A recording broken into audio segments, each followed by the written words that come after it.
YCP ప్రభుత్వంలో శిలాఫలకాలు తప్ప అభివృద్ధి పనులు కనపడేవి కాదని మంత్రి సంధ్యారాణి అన్నారు. పార్వతీపురం, మన్యం జిల్లా సాలూరు, మక్కువ మండలాల్లో నూతనంగా నిర్మించిన పలు రహదారులను మంత్రి ప్రారంభించారు.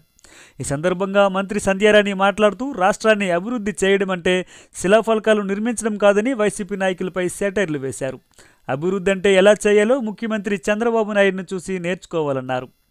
ప్రభుత్వం ఏర్పడి 8 నెలల్లోనే గ్రామాల్లో అభివృద్ధి పనులు మొదలైపోయాయన్నారు. గ్రామ సభల్లో వైసీపీ నాయకులు ఎంత అడ్డుపడినా అభివృద్ధి ఆగదని హెచ్చరించారు. అనంతరం మక్కువ మండలం కాశీపట్నం కస్తూర్బా పాఠశాలలో మంత్రి ఆకస్మిక తనిఖీలు నిర్వహించారు. మధ్యాహ్న భోజనాలను పరిశీలించి విద్యార్థినులతో మాట్లాడారు. విద్యార్థుల పట్ల ఉపాధ్యాయులు సఖ్యతగా నడుచుకోవాలని సూచించారు. చదువుకోవాలి అంటే ఏదైనా మంచిగా చదువుకుంటే చాలు. బయట చాలా మంది ఎత్తారు, బాగుంది, బాగా చదువుతారా మరి? ఎందుకంటే ఈరోజు మీరు చాలా మంది, కొంతమందికి ఇక్కడ అనుమానం రావచ్చు. ఎందుకంటే మనల్ని విమర్శించడంగానే పనిగా పెట్టుకున్నటువంటి మనుషులు ఉన్నారు, మనల్ని విమర్శించడమే పనిగా పెట్టుకున్న ఛానల్స్ ఉన్నాయి, మనం విమర్శించడమే పనిగా పెట్టుకున్న మీడియాలు కూడా ఉన్నాయి. కాబట్టి వాళ్ళకి తెలియాలి, కాబట్టి వాళ్ళకి కను విప్పు కలగాలి. కాబట్టి నేను చెప్తున్నాను, ఇప్పుడు ఈ రోజు 35 రోడ్లు పూర్తయ్యాయి, ఇంకా 30 రోడ్లు ఉన్నాయి మక్కువకి. ఆ 30 రోడ్లు ఎందుకు మిగిలిపోయా కూడా మీకు చెప్తాను. 35 రోడ్లలో బంగారవలస పంచాయతీకి ఒక రోడ్డు ఇచ్చాం. చెముడు పంచాయతీలో పాలిక వలస ఒక రోడ్డు, చెముడికి 3 రోడ్లు ఇచ్చాం. డీసిర్లాంకి ఒక రోడ్డు, తామరగడ్డకి ఒక రోడ్డు ఇచ్చాం. డబ్బూరు వలసలో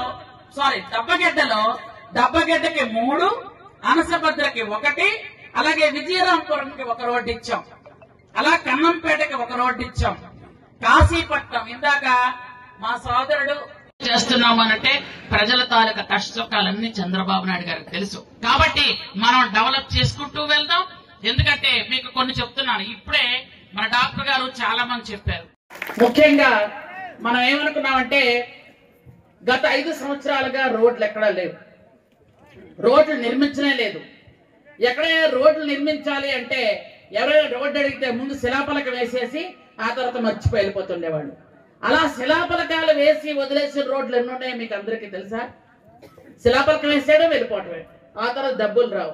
పొరపాటుని ఎవరైనా చేస్తే వాళ్ళకి బిల్లులు రాదు, ఆ విధంగా వదిలేస్తారు. కానీ గౌరవ ముఖ్యమంత్రి చంద్రబాబు నాయుడు గారు వచ్చిన తర్వాత మా గిరిజన ప్రాంతానికి రోడ్లు కావాలి సార్ అంటే చేసుకోండి అమ్మా అంటే వెంటనే మనం ఎప్పుడు ఆగస్టులో గ్రామ సభ పెట్టాం, సెప్టెంబర్లో పల్లె పండుగ చేసాం. అప్పటి నుంచి ఇప్పటికంత ఇంకా 100 రోజులు యాక్చువల్ అయితే పూర్తి కాలేదు. ఈ 100 రోజుల్లో 100 రోడ్లు చేసి చూపించిన మీ అందరికీ నా హృదయపూర్వకమైనటువంటి ధన్యవాదాలు. ఎందుకనంటే రోడ్స్ ఇచ్చిన వెంటనే చాలా మంది, కొంతమంది సర్పంచులు, ఎంపీటీసీలు చెయ్యనివ్వకుండా ఆపడం, చేయనివ్వకుండా నోటీసులు పంపడం, వాళ్ళు ఊరుకున్న వాళ్ళ పెద్దలు ఊరుకోరు కదా, వాళ్ళు మనకు నోటీసులు పంపడం, ఇవన్నీ ఎంతో కంగాలి చేసిన అందరం కూడా ధైర్యంగా లేదు, ఏ విధంగా అయినా మనం రోడ్లు చెయ్యాలి. ఎందుకంటే 100 రోడ్లు కారణం మీ అందరికీ చెప్తున్నాను. సాలూరు మండలంలో నేను ఇచ్చిన రోడ్లు అయితే 52 రోడ్లు ఇచ్చాను, కానీ ఇంకా 18 చేశారు. మీరు గుర్తుంచుకోండి, ఇంకా మీకు చాలా రోడ్లు ఉన్నాయి చేయడానికి. ఆ రోడ్లన్నీ పూర్తి చేసుకోండి. ఇప్పుడు 18 రోడ్లు చేశారు. 18 రోడ్లు 54 లక్షలతోనే చేశారు ప్రజెంట్. అలాగే పాచిపెట్టలో 27 రోడ్లు పూర్తి చేశారు. అలాగే మక్కువ మండలంలో 35 రోడ్లు పూర్తి చేశారు. అలాగే మెంటాడు మండలంలో 22 రోడ్లు పూర్తి చేశారు. అంటే 102 రోడ్లు, దాదాపు 5 కోట్లతో 100 రోడ్లు పూర్తి చేసినటువంటి ఘనత సాలూరు నియోజకవర్గంలో ప్రతి కార్యకర్తది అని మీ అందరికీ కూడా నా హృదయపూర్వకంగా కృతజ్ఞతలు తెలియజేస్తున్నాను. ఎందుకనంటే మనం